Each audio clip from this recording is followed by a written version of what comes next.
Assalamualaikum warahmatullahi wabarakatuh. Alhamdulillahirabbil alamin. Wassalatu wassalamu ala asyrofil anbiya wal mursalin wa ala alihi wa sahbihi ajma'in, amma ba'du. Nama saya Hafizun Iman. Di sini saya akan mengawali presentasi kelompok 8 yang bertema manajemen kelas. Sebelum memulai, kami membagi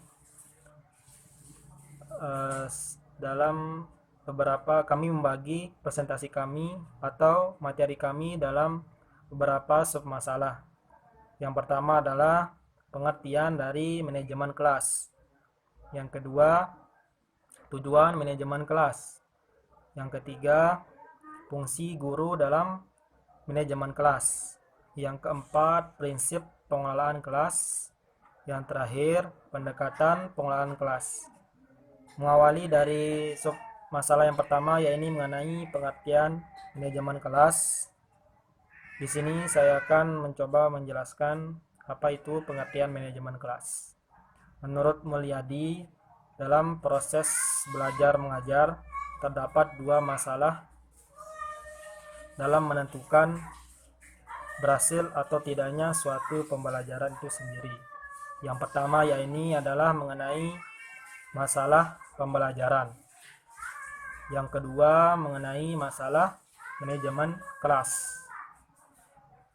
Di antara keduanya ini memiliki keterkaitan dalam mencapai hasil pembelajaran. Adapun terminologi dari manajemen kelas ini diambil dari dua kata. Yang pertama adalah manajemen dan kelas. Adapun pengertian manajemen di sini adalah diambil dari kata manajemen yang berarti pengelolaan, yang bermakna bahwasanya penggunaan sumber daya secara efektif guna mencapai sasaran tertentu. Yang kedua, kelas menurut Hamalik di sini adalah suatu proses kelompok orang yang melakukan pembelajaran atau kegiatan belajar yang mendapat pengajaran dari guru. Adapun pandangan ahli yang lain mengenai manajemen kelas ini yang dikemukakan oleh Jamarah dan Zaini, bahwasanya beliau berpendapat bahwasanya manajemen kelas atau pengelolaan kelas ini adalah serangkaian kegiatan pengaturan kelas demi kepentingan pengajaran. Adapun kesimpulan yang bisa saya ambil dari beberapa pemaparan mengenai manajemen kelas ini adalah manajemen kelas yaitu serangkaian kegiatan yang dilakukan sekelompok orang yang mendapatkan pengajaran dari guru dalam rangka menciptakan dan mempertahankan ketertiban kelas dan mengembangkan tingkah laku dan hubungan interpersonal yang bersifat positif untuk mendapatkan hasil maksimal dalam pembelajaran. Setelah menuju subtema yang kedua, yaitu tujuan manajemen kelas. Untuk menuju pembelajaran yang berkualitas, guru tidak hanya dituntut menguasai materi pembelajaran, akan tetapi guru juga dituntut untuk menerapkan manajemen kelas yang profesional dengan memanfaatkan sumber daya yang dia miliki.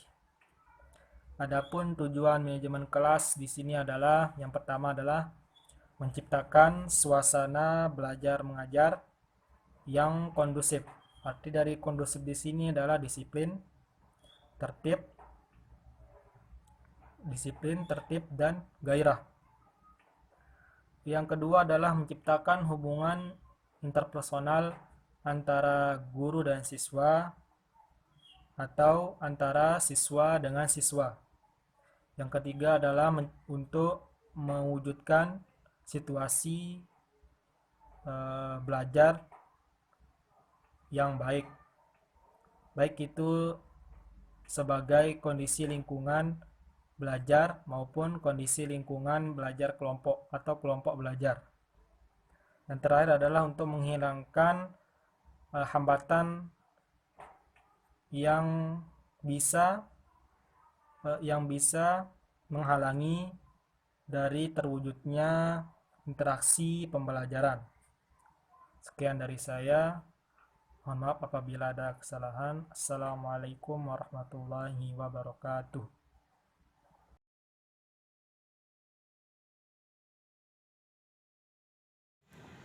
Assalamualaikum warahmatullahi wabarakatuh. Baiklah teman-teman, langsung saja di sini saya akan menyampaikan sedikit materi yaitu tentang fungsi guru dalam manajemen kelas. Guru tidak hanya berfungsi sebagai seorang pengajar, akan tetapi guru berperan besar dalam mempengaruhi siswanya untuk lebih giat lagi belajar. Seorang guru merupakan manajer atau seorang pemimpin yang dapat memberikan pengaruh besar, yang dapat memberikan motivasi, yang dapat memberikan dorongan, serta dapat memberikan pengarahan kepada siswa untuk berperan aktif dalam proses belajar guna mencapai tujuan yang telah ditentukan. Cara guru dalam menyampaikan atau cara guru dalam memimpin suatu kelas itu adalah berbeda-beda. Bentuk-bentuk guru itu sangat berbeda-beda. Kita ketahui bahwasanya seorang guru itu merupakan objek utama yang sangat dipandang serta objek utama yang sangat diperhatikan oleh seorang siswa. Sehingga di sini ada beberapa tipe-tipe kepemimpinan guru. Yang pertama, ada tipe kepemimpinan otoriter, di mana di sini seorang guru itu berkuasa penuh terhadap semuanya. Guru itu merupakan objek pertama atau siswa itu hanya sebagai penjalankan apa yang diperintahkan oleh seorang guru, di mana di sini seorang guru merupakan penguasa sepenuhnya atas seorang siswa dan atas kelas tersebut. Yang kedua, di sini ada tipe kepemimpinan demokratis. Tipe kepemimpinan demokratis ini merupakan kebalikan dari kepemimpinan otoriter, di mana tipe kepemimpinan demokratis ini merupakan tipe yang memberikan siswa sebagai objek utama. Seorang guru memberikan tanggung jawab kepada seorang siswa bagaimana ia bisa membawa dirinya atau menjadikan dirinya itu sebagai seorang yang penanggung jawab atas suatu kelas tersebut. Jadi, seorang guru dan seorang siswa di sini bekerja sama bagaimana ia mewujudkan tujuan dari antara guru dan siswa tersebut. Yang ketiga, ada tipe kepemimpinan pseudo-demokratis. Tipe ini merupakan tipe yang berpura-pura gitu. Karena pseudo tersebut artinya palsu atau berpura-pura. Di mana di sini seorang guru meminta kritik, meminta saran, meminta alasan, akan tetapi tindakan seorang guru tersebut tidak sesuai dengan apa yang diminta. Di mana di sini seorang guru itu bagaimana cara seorang guru itu menarik perhatian seorang siswa atau menarik perhatian, agar seorang siswa tersebut senang kepada guru tersebut. Itu merupakan tipe kepemimpinan pseudo-demokratis. Dan yang terakhir ada tipe kepemimpinan laissez-faire, di mana di sini seorang guru itu bodoh amat. Seorang guru itu menyerahkan semuanya atau seorang siswa itu terserah ingin bertindak apa. Seorang siswa itu terserah ingin berpendapat apa. Maksudnya di sini adalah seorang guru itu melepas tangan atau bodoh amat. Terserah saja siswa itu mau melakukan apa dalam satu kelas tersebut. Jadi kesimpulan dari semua ini adalah bahwa seorang guru itu merupakan faktor utama atau orang pertama yang akan dilihat oleh seorang siswa. bagaimana seorang siswa itu menumbuhkan motivasi, menumbuhkan minat belajarnya karena ia melihat bagaimana seorang gurunya. Dan juga seorang guru itu memiliki tipe-tipe atau cara-cara mereka tersendiri dalam memimpin suatu kelas.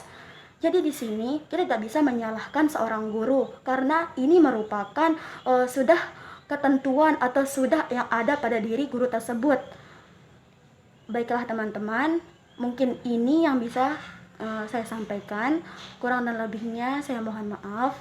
Wallahul muwaffiq ila aqwamit thariq. Assalamualaikum warahmatullahi wabarakatuh. Bagaimana cara seorang guru itu menarik perhatian seorang siswa atau menarik perhatian, agar seorang siswa tersebut senang kepada guru tersebut. Itu merupakan tipe kepemimpinan pseudo demokratis. Dan yang terakhir ada tipe kepemimpinan laissez faire, di mana di sini seorang guru itu bodoh amat. Seorang guru itu menyerahkan semuanya atau seorang siswa itu terserah ingin bertindak apa, seorang siswa itu terserah ingin berpendapat apa. Maksudnya di sini adalah seorang guru itu melepas tangan atau bodoh amat, terserah saja siswa itu mau melakukan apa dalam satu kelas tersebut. Jadi kesimpulan dari semua ini adalah bahwa seorang guru itu merupakan faktor utama atau orang pertama yang akan dilihat oleh seorang siswa. Bagaimana seorang siswa itu menumbuhkan motivasi, menumbuhkan minat belajarnya karena ia melihat bagaimana seorang gurunya. Dan juga seorang guru itu memiliki tipe-tipe atau cara-cara mereka tersendiri dalam memimpin suatu kelas.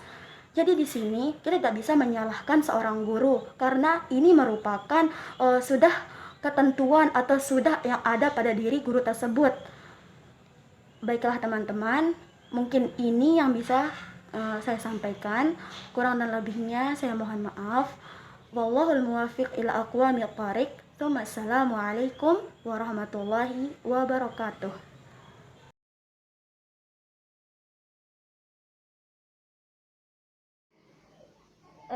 Baiklah, di sini saya akan menjelaskan tentang prinsip pengelolaan kelas. Jadi, peningkatan kualitas proses dan hasil belajar siswa sangat didukung oleh kualitas manajemen kelas yang diterapkan oleh guru. Jadi, ada beberapa prinsip yang harus diperhatikan dalam pengelolaan kelas. Yang pertama yaitu prinsip kehangatan dan keantusiasan atau antusiasme.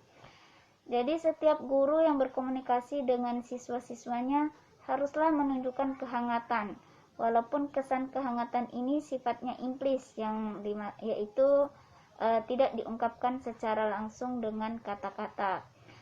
Kemudian selain guru memiliki sifat kehangatan, guru juga harus memiliki sifat antusian atau antusiasme. Kemudian yang kedua yaitu tantangan. Penting bagi guru untuk dapat melaksanakan prinsip ini, yaitu dengan mengetahui kemampuan atau pengetahuan awal yang dimiliki oleh siswa, sehingga guru dapat merancang tugas belajar yang berada sedikit di atas kemampuan awal tersebut. Kemudian yang ketiga yaitu variasi. Melakukan variasi dalam hal-hal seperti strategi pembelajaran, metode mengajar, materi dan bahan ajar, atau apapun dalam pembelajaran akan membuat siswa merasa akan selalu ada yang baru dalam pembelajaran guru. Mereka akan terhindar dari kebosanan, bahkan akan menanti-nantikan kehadiran dan pembelajaran bersama guru yang bersangkutan. Kemudian yang keempat yaitu luwes. Guru harus luwes dalam menentukan dan memilih alternatif tindakan untuk mengelola kelasnya supaya tetap berjalan kondusif dan untuk proses pembelajaran. Kemudian yang kelima yaitu penekanan pada hal-hal positif. Jadi penekanan tersebut dapat dilakukan dengan pemberian penguatan yang positif dan kesadaran guru untuk menghindari kesalahan yang dapat mengganggu jalannya proses belajar mengajar. Kemudian yang terakhir yaitu penanaman disiplin. Cara termudah menanamkan disiplin kepada siswa adalah dengan menjadikan teladan bagi siswa. Guru dapat menunjukkan secara tidak langsung bagaimana mengendalikan diri dan melaksanakan sebuah tanggung jawab. Seorang guru tidak akan berhasil mengelola kelasnya untuk berdisiplin jika ia sendiri terlihat tidak disiplin di mata siswa. Kemudian pendekatan dalam pengelolaan kelas. Jadi ada beberapa pendekatan dalam pengelolaan atau manajemen kelas. Yang pertama yaitu pendekatan berdasarkan perubahan tingkah laku. Jadi perubahan atau pendekatan berdasarkan perubahan tingkah laku, di sini guru bisa mengetahui bagaimana proses belajar atau perubahan-perubahan yang terjadi pada murid-muridnya. Jadi apakah semakin efektif atau semakin membaik ataupun semakin tidak efektif. Jadi di situ guru harus mengetahui perubahan-perubahan dari tingkah laku murid-muridnya. Kemudian yang kedua yaitu pendekatan iklim sosial emosional. Jadi dalam hal ini guru memandang bahwa siswanya merupakan manusia yang memiliki tingkat emosi yang berbeda-beda. Dengannya guru harus terampil memberikan perlakuan yang sesuai dengan tingkatan emosional yang mereka miliki. Kemudian pendekatan yang ketiga yaitu pendekatan proses kelompok. Jadi pendekatan ini didasarkan pada psikologi sosial dan dinamika kelompok. Oleh karena itu, maka asumsi pokoknya adalah pengalaman belajar sekolah berlangsung dalam konteks sosial. Kemudian yang kedua, tugas guru yang terutama dalam pengelolaan kelas adalah membina dan memelihara kelompok yang produktif dan efektif. Jadi bagian yang pertama tadi menunjukkan bahwa guru kelas atau wali kelas dalam manajemen kelas harus selalu mengutamakan kegiatan yang dapat mengikut sertakan seluruh personal di kelas. Kemudian yang bagian kedua tadi menunjukkan bahwa guru kelas atau wali kelas harus mampu membentuk dan meningkatkan atau mengaktifkan siswa dalam kegiatan belajar dan mengajar. Mungkin ini saja yang dapat saya sampaikan, lebih dan kurangnya saya mohon maaf. Terima kasih.